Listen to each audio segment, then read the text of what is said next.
Net presented to you by the JMU Alumni Association. I'm Kurt Dudley. It is an exciting time for James Madison University's athletic program and the football program in general as the Dukes begin their preseason training today here at Bridgeport Stadium in Zane Shoker Field. And with that, we're going to invite in the Dukes head coach, the sixth coach overall in the history of the program in his first year. He was signed here back in December right here at Bridgeport Stadium's club room. And today he will take the Dukes out to their first practice of 2014. And Coach Withers, you've been talking about instilling a culture here. Of course, we talked about that back in December. Then you got your staff accrued. You brought in that different group. Then you, of course, worked with the team during the spring season. Now you come to a new phase, the phase that's right in the preseason. So that given, what are the top priorities as you go into this first week and into this 2014 season? Well, obviously, Kurt, trying to instill a new culture into a program is really important when you got a brand new staff. We use a term, if it's working and it's doing well, enhance it and make it better. If it's not, blow it up and start it over. We felt like we needed to blow it up, start it over. To get it on a basis where we want it to be, continual success. We're going into 29 practices before our first game. Our number one objective is to grow this football team the next 29 practices. Nothing else. All we want to do is be a better football team before we get on the bus and travel north than we were when we start today, and that's our objective. All right, we'll open it up. We do have a number of media here today from the state as well as throughout the Shenandoah Valley, and we'll open up to questions from the media. Gentlemen. Tim Perrell with the Richmond Times-Dispatch. Everett, when you say blow it up, what did you blow up, and what culture are you trying to establish? Well, obviously it's anytime you're new, you come into a situation where you feel like there's some things that you need to change, how you do academics, how you monitor your kids on and off the field, the accountability aspect of things. Those are the things we felt like we had to blow up. Not saying that what was going on before was wrong. It was just not the way we do things. And so we had to instill the way we do things in our team, and that's what we wanted to do, is instill how we go about our daily business. And to do that, you have to blow it up and you have to start over and instill your culture in it. So that was the main focus of what we wanted to do. Basically, the first month and a half we were here. A lot of your guys are talking about building chemistry. Can you tell me what things you have been doing to build chemistry?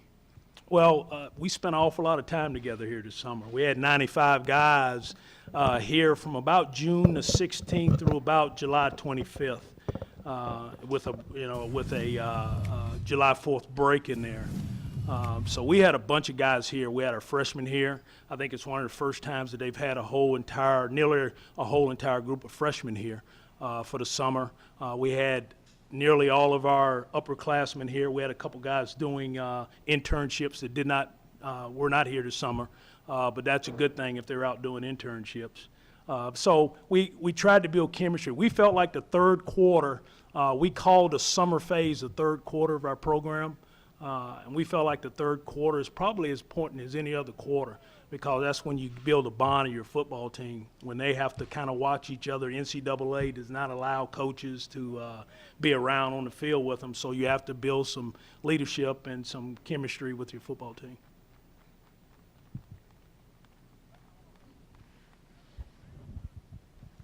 Could just talk a little bit about how the kids have kind of responded to all those changes, and you feel like they've kind of handled all that real well?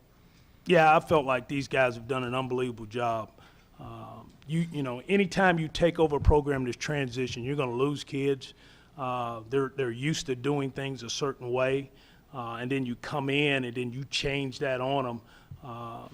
It's tough. It's tough for a group of young men, young people, adults. When somebody takes over a company and they come in and they blow it up and they start over, it's tough on adults. So you can imagine on 18, 22-year-olds. But I felt like our kids have done an unbelievable job of accepting the transition. And talk a little about your offense. I know you're going to be doing a little more up-tempo this year and even than last year. Yeah, we plan on being a little bit more up-tempo. We want to run a bunch of plays. We want to try to get as many plays in. Our objective is to try to, about a third quarter, fourth quarter, be able to wear our defense down. to be able to take some of the aggressiveness out of a defense by our up-tempo style.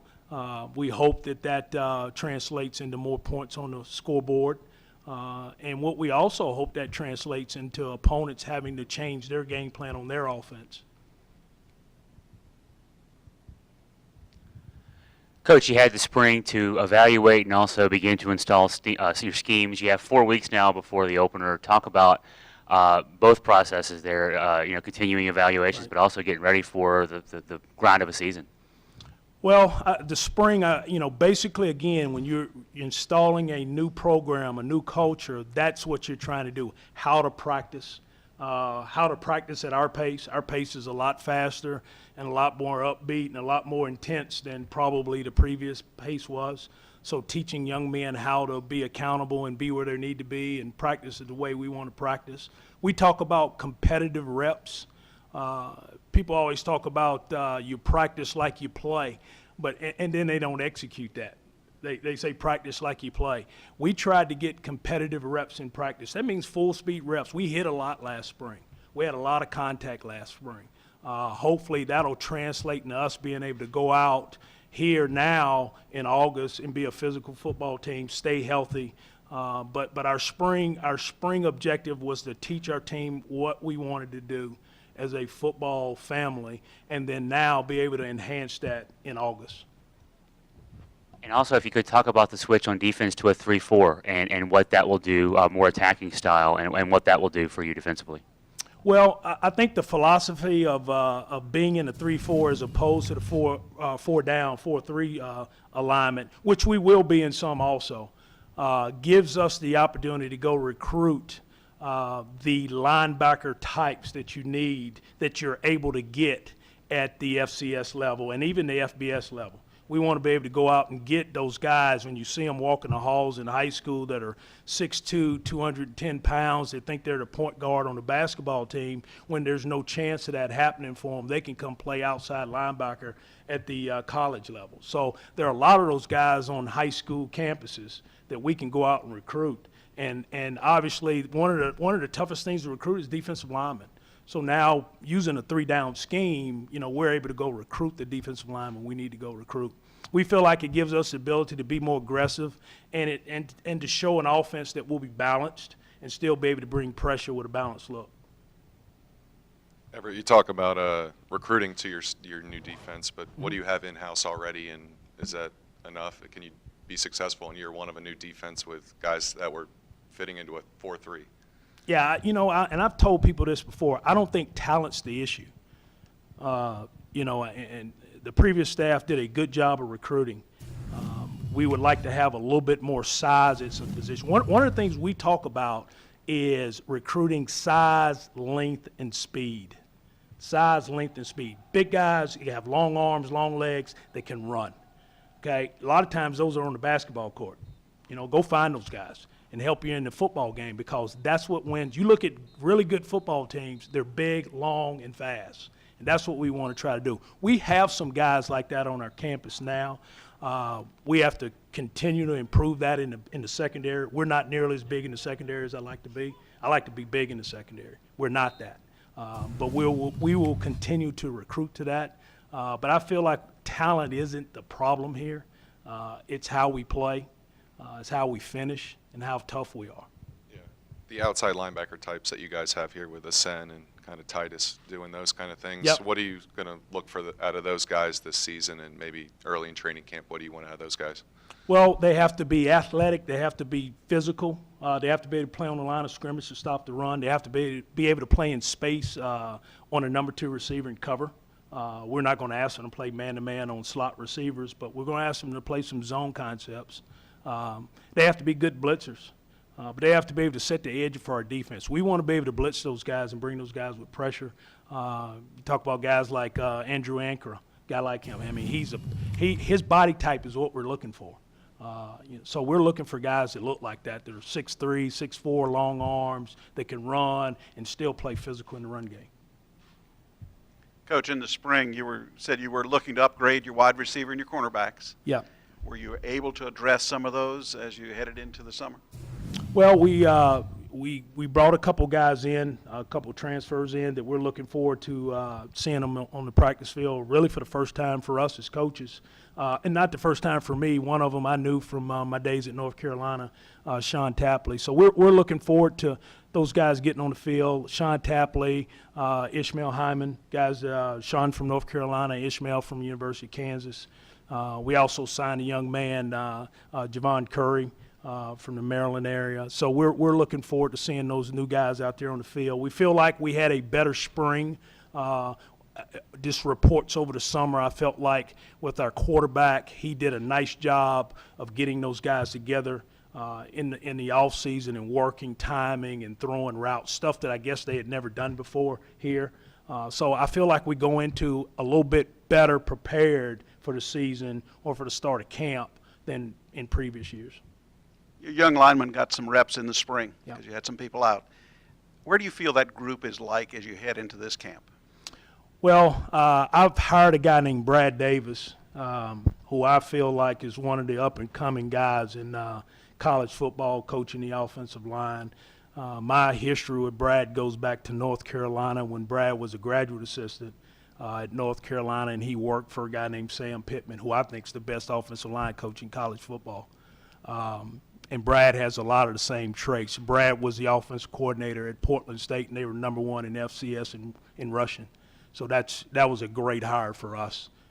So I expect Brad to upgrade and to challenge and to make our offensive line tough. I think it started that process this spring. I'm expecting with guys like Nick Appel and A.J. Bolden coming in as transfers to be able to give us some more depth. I'm looking for our offensive line to compete and get better as the year goes on. Coach, you mentioned some of the transfers. Talk a little about how they've kind of helped the team improve and just how they kind of blended in with the team. Well, I think anytime you bring new bodies into your program that have been somewhere else, you have to be really careful about what you're asking them to do.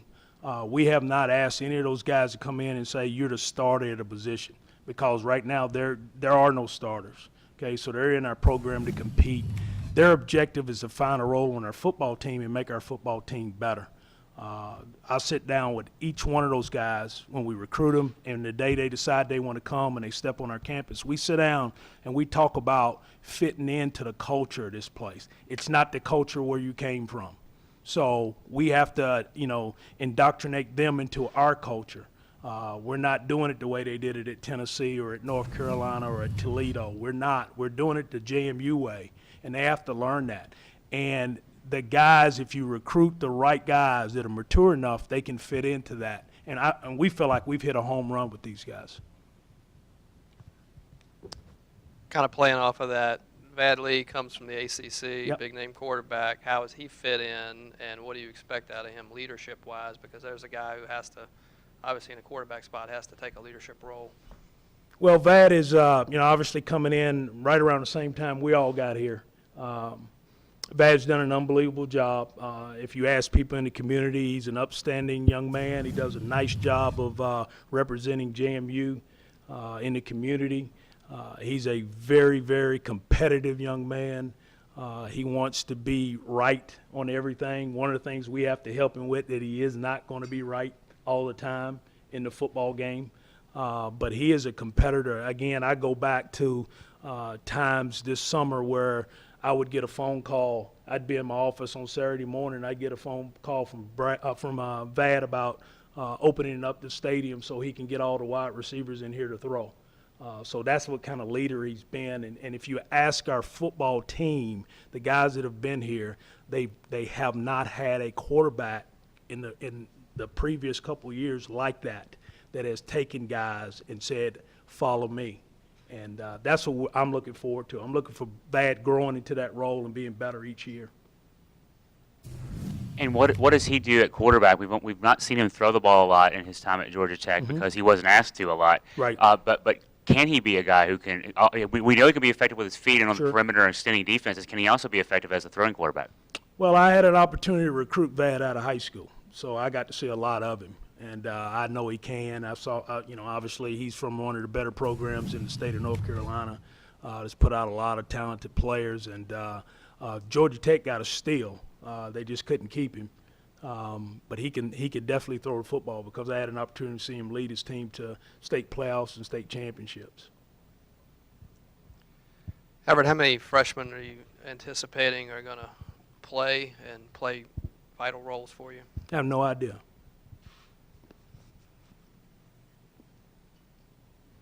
You've had a chance to review game tape of your opponents this year. What's your impression of the CAA and in terms of newcomer coming in, getting a chance to look at the different teams out there? Very tough conference. I think a very well coached conference with the teams involved. I look at Coach Cosgrove. I look at the coaches that have been here, been at places for 20 some odd years. That says a lot about programs and stability and the way they do things. So we've got a very tough schedule, which I embrace that more than anything else. I love playing tough schedules. But I think this conference is very, very obviously it's one of the best in FCS football. And it shows that with the number of teams that go to the playoffs each year. We just got to find our way back in there somehow. Coach, we've talked about offense, defense, All all right, special teams and Okay. cunning and punting. Talk about where you are with that at this point as you head into camp. Well, we've got a lot of work to do. I just left the building, and we were having a special teams meeting about 10, 15 minutes ago, and our entire team was in that meeting because that is a big emphasis. Last night we had our first meetings, and one of them was a special teams meeting, and it had to do with the importance of special teams and the emphasis we'll put on special teams. We have some battles at some spots. Really, to be honest with you, the only guy that we have back that I feel like that will help us in a way is Connor Arnone. He'll give us a chance, whether it be kickoff, place kicking, whatever, but he's in a battle. We've got several young men that we brought in that will compete with him. We brought in a punter, freshman punter, that'll give him a battle if he, at the punting spot. But I hope we don't have to use him as a punter, to be honest with you. I hope he's kicking off or kicking PAT field goals, and I hope they're just PATs because I hope we're going for it on fourth down a lot and not having to kick a bunch of long field goals. What is the vibe of training camp going to be like for you guys? Is it going to be in high energy, or what do you guys expect at a training camp? Even the first couple days, what's going to be like? Work hard, get better every day. Is it particularly tough? Is it more tough? Do you want it to be really tough on these guys so when they get into games it's easier, or how do you guys view this? We talk about camp. One, we want to stay healthy. Camp's tough anywhere you go across the country. If anybody's having a camp that's not tough, please let me know. And they're being successful. Camps are tough. I told our guys last night, you won't feel good for next 2 weeks. You won't feel good. Hopefully by the time we get ready to play our first game, they start getting their legs back under it. Training camp for us is to prepare ourselves for the first 4 ball games of a season. That's what training camp's about. Not one opponent, not your first conference opponent, not your rival, the first 4 games of the year. And to do that, you have to put your team through what we call events, okay? And then we have to see what kind of responses we get. And we hope now with the culture we've got in place that the responses are good. And if the responses are good, we hope the outcomes on Saturday are real good. So that's our objective. Yeah, speaking of the closest of the team, like I think you said earlier, I heard you doing a little Remember the Titans thing with switching up the roommates on these guys. Why did you do that? Is that Did they do that and remember? I don't even remember. Yeah, that. they did that. Why did you do that? And do you think it will work? People get comfortable. We all get comfortable. I get comfortable. I think it's about putting kids in position where they have to learn their teammates. We just switch rooms around. We sat down as a staff and spent about 3 hours putting guys together just so guys could learn something about their teammates. That's part of going to camp. Guys want to switch rooms and be comfortable with a guy that they've known for years. That's not what camp's about. Camp's so you learn your teammates. You learn a lot about your teammates. So I guess I missed that and remember the Titans. When did you sit down and decide you wanted to do that, and when was that 3-hour thing? Was that yesterday or a couple weeks ago, or when was that? That's part of the plan we do all summer long. We spend a lot Oh, of time so- as a staff Yeah. putting plans together. So was it like, need to pair this guy with this guy, young guys with old guys, or was it Just all kinds of stuff? the way we felt like it would grow the closeness of our football team. That was the whole objective. Okay. Are you asking these guys to report back what they learned about their teammates? Is there any test or anything like that? We hadn't thought that far yet. I think I saw a tweet about their phones being taken away. Was that something you guys did? I'm not going to talk about that. Okay. You talked about developing depth here in the camp. Mm-hmm. Talk about the quarterback position, developing some backup athletes there at that position behind Vad. Right. Well, Vad's in a battle himself. I mean, he will start off at the one, but we brought in a young man from Lackawanna Community College named Brian Shore that was a Miami of Ohio commit. Went to junior college at Lackawanna. When we got a chance to watch him on tape, he was a perfect fit for what we wanted to do on offense. Daniel Shealy will give us a chance to watch him a little bit more in the spring. He did some good things in the spring, and Rob Natolo will battle in there with those guys. So we'll have a good battle in training camp. We hope, we use the term, people in FBS football use the term a pair and a spare. Good football teams in FBS have backups, and then they have another guy. In FCS football, you need to have a pair that can share. You need to have two. If you lose one, the guy can go in the game and still win your games. And that's what we're looking for. We're looking for a pair that can share. And that's at every position. There is not a depth chart. I want two guys. We want to try to build two guys at every position. If we can find a third, then we've hit a home run. But our goal is to have two deep that can go win games. How many guys are in camp today? The NCAA allows us 95. You have 95? We have 95. Okay. Coach, talk a little bit about Gage Steele and kind of what you're kind of expecting from him this season. Well, we hope he improves. We like some things we saw in the spring from Gage. Gage has some athletic tools that we really like.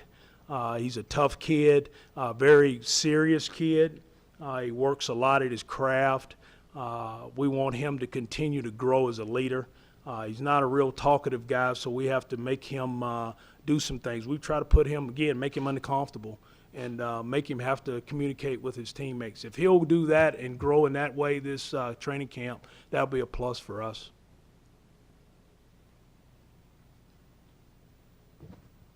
Talk about the expectations with this program. This program has had success, has a lot of talent, as you mentioned. It was not as much about the level of talent in the program. Right. Maybe it's about other things off the field.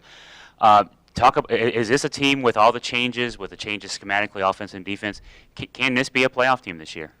It's hard for me to sit here and tell you how many games. I try to tell people I can't predict, what's going to happen. I think if we do the things that we set out to do, to grow as a team, to be a physical, tough football team, to be able to score, run the ball on defense, on offense, and be able to stop people on defense, we'll have a shot to win. Now, how many games I can't tell you, that. But I had a chance to bring Coach McMillan in here last night to speak to our team. He opened up the first meeting last night, and I told Coach Mack, speak from the heart. There's a lot of tradition here at JMU. I played against JMU back in 1982 and 83, and I just remember some tough physical football teams. And Coach Mack started this program. So I'm expecting good things out of this football team. What that means, that may not mean 10-1 or whatever. It may not mean that. It may mean growing every week, getting better as a football team every week, because that's the objective, is to get better every week.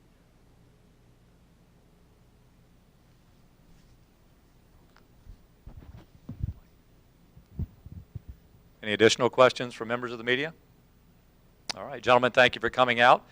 Coach Withers, thank you. Best of luck as we continue to follow you along. And thank you for watching here on Matazone HD Sportsnet, presented by the JMU Alumni Association. One note here for your schedule, that the Meet the Dukes Day will be held on Saturday, August the 16th, from 6 until 8 p.m. So that's a different. Normally we do it morning, early afternoon, but it'll be 6 to 8 p.m. right here at Bridgeforth Stadium. For everyone at James Madison University and the Madison HD Sportsnet presented by the JMU Alumni Association, I'm Kurt Dudley. Have a great afternoon.